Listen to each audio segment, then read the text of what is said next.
नमस्कार मित्रांनो, स्वागत आहे तुमचं आपली मराठी मीडिया चॅनलमध्ये. जुनी बालभारती इयत्ता 7वी 1986 या पुस्तकामधून मी तुमच्यासमोर जो धडा वाचणार आहे त्याचं नाव आहे मौजे शिरकोली. चला तर वाचूया मौजे शिरकोली. भारताचं खरं दर्शन घडतं ते खेड्यात.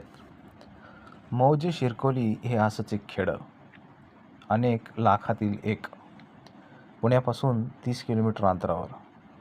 पुणे शहर कसं माणसांनी गजबजलेलं, पण शिरकोली गावातली वस्ती 400-450च्या आसपास. भारतातील सर्व भागांशी पुणे हे अनेक मार्गांनी जोडलेलं, पण शिरकोली पुण्यापासून तसं तुटलेलं. मला शिरकोलीला जायचं होतं. खडकवासल्यापर्यंत मोटार रस्ता आहे, तिथून नावेनंच जावं लागतं. अगदी भल्या पहाटे गावातून दूध पुण्यात येतं ते नावेतून. नाव चालू नसली की शिरकोलीच्या बाहेरच्या जगाशी संबंध तुटतो.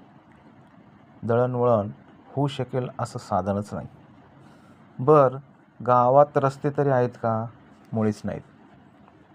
आहेत त्या फक्त पायवाटा, त्यांच्या आल्याड पल्ल्याड कशाबशा उभ्या राहिलेल्या झोपड्या.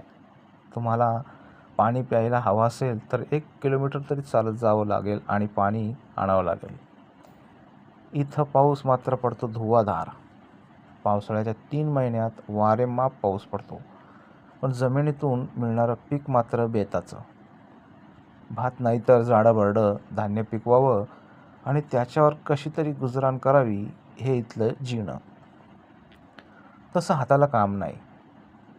दिवसचे दिवस आळसात काढायचे. अनेकांच्या मनात यायचं, चांगले दिवस कधी बरं येतील. असं अंधारात चाचपडत राहणारं आमचं शिरकोली. पोटभर अन्न मिळत नव्हतं, अंगभर कापड मिळत नव्हतं की चांगला निवारा नव्हता. दिवसामागून दिवस चाललेले. 18 विश्व दारिद्र्य 5वीला पोचलेलं. भारतातील बरीचशी खेडी अशीच अंधारात. तिथं ज्ञानाचा प्रकाश नाही, त्यामुळं समृद्धी नाही. तिथं फक्त होती उपासमार, अडाणीपणा आणि मागासलेपणा. डॉक्टर मोडक म्हणून पुण्याहून एक भला माणूस आला आणि आमच्या गावाचा चेहराच पालटू लागला. घरोघरी ते पायी फिरू लागले. त्यांचा आपला एकच ठेका, कामाला लागलं पाहिजे. जो घाम गाळील तो दाम मिळविल. आपलं भाग्य आपल्या हाती. त्यांनी एक दिवस सभा भरवली आणि आम्हा गावकऱ्यांना विचारलं, असंच आळसं न जगणार की काम करून पुढे जाणार? आम्ही सर्वांनी ठासून सांगितलं, काम करणार. ते म्हणाले, शाबास. तुम्ही स्वयंपाकासाठी कोणतं जळण वापरता? मी म्हणालो, हेच की आपलं लाकूड फाटा, शेणाच्या गवऱ्या. ते म्हणाले, म्हणजे नुसती झाडं तोडत राहता, नवीन झाडं काही लावत नाही? ते कशापायी? बक्कळ पाऊस पडतो, रानझुडपं माजतात, ती पुरतात जळणाला. असं नाही चालायचं. आता सुबाबळ लावूया, पाला होईल जनावराला खायला, शिवाय लाकूड मिळेल आणि बिया विकून पैसाही मिळेल. शिवाय चिंच, लिंब अशी आणखी झाडं लावू.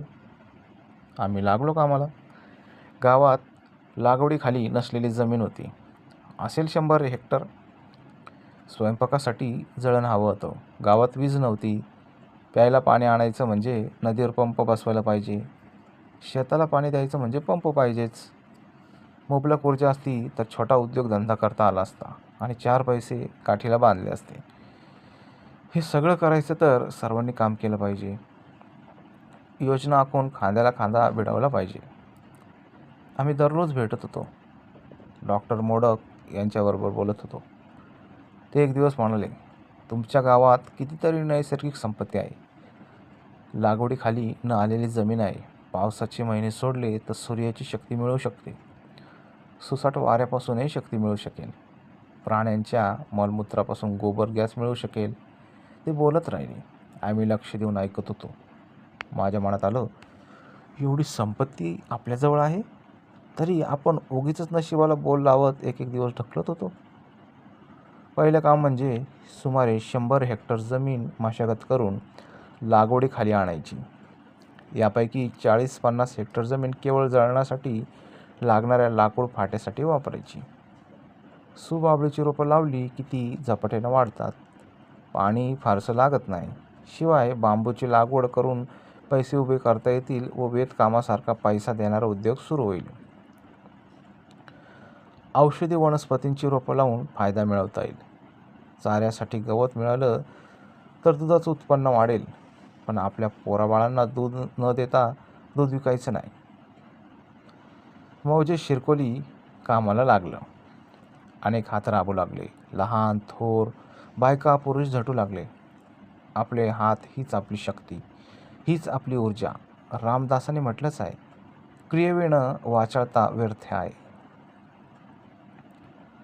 तसं आमचं गाव लहान, पण जवळजवळ 200 तरी गुरंढोरं होती. शिवाय लोकवस्ती 450च्या आसपास.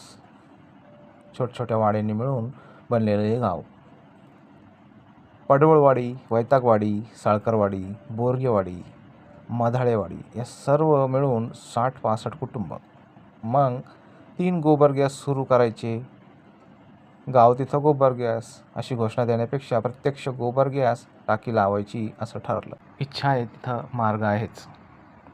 या गोबर गॅसचा उपयोग स्वयंपाकासाठी होतो. शिवाय रस्त्यावरचे दिवे जळू शकतात आणि पंपालाही गॅस उपयोगी पडतो. आम्हाला प्रथम कळलं की सूर्यापासून ऊर्जा मिळू शकते. सूर्याच्या उष्णतेवर भात, भाजी, वरण शिजू शकतं. पण माझ्या मनात आलं, भाकरीचं काय? डॉक्टर म्हणाले, वा, गोबर गॅस आहे की आताशी. सूर्याच्या ऊर्जेपासून रेडिओ चालू शकेल, TV चालू शकेल असं डॉक्टर सांगत होते.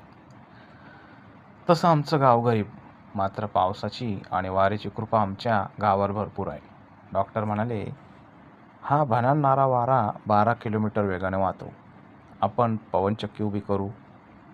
पवनचक्की चालली की तलावातलं पाणी पंपानं खेचून शेतीला देता येईल.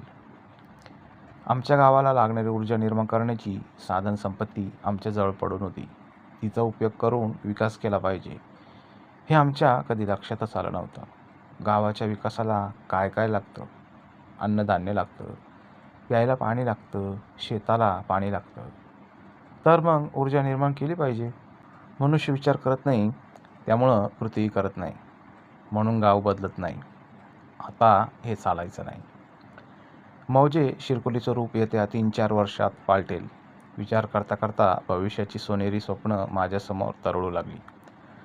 खडकवासला धरणाला लागून वसलेलं हे गाव, त्याच्या भोवतालचे डोंगर, गच्च भरलेलं बाबूळ बन, त्याला लागूनच उभं असलेलं बांबूचं बन, डोलणारी भरघोस पिकं, पवनचक्कीवर चालणारे पंप, घराघरात शिरलेला गॅस, स्वच्छ रुंद रस्ते, छोटी शाळा, दवाखाना, रेडिओ, TV, 1 ना 2 अनेक गोष्टी दिसू लागल्या आणि कायापालट झालेल्या शिरकोलीचं एक सुंदर चित्र समोर उभं राहिलं.